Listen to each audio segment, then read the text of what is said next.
Welcome to the Slop Farm. Enjoy the video. In this video, I will explain how to make white sauce pasta without cheese. First, let's gather our simple ingredients to create a delicious and creamy dish. We'll walk through each step, ensuring you can easily prepare this comforting meal. Get ready to enjoy a fantastic pasta experience, perfect for any occasion. To begin, you'll need just a few basic items. Grab about 2 tablespoons of butter or your preferred cooking oil.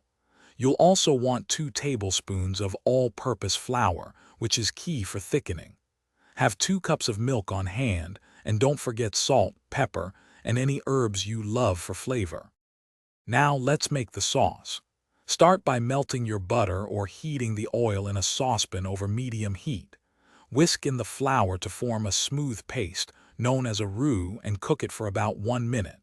Slowly pour in the milk, stirring continuously to prevent lumps. Bring it to a gentle simmer, letting it thicken to your desired consistency. While your sauce simmers, cook your favorite pasta according to the package instructions until al dente. Once done, drain the pasta thoroughly and add it directly to your creamy white sauce. Toss everything gently to ensure every strand is beautifully coated. Serve your delicious, cheese-free white sauce pasta immediately and enjoy. Thanks for watching. Consider subscribing if we helped you today.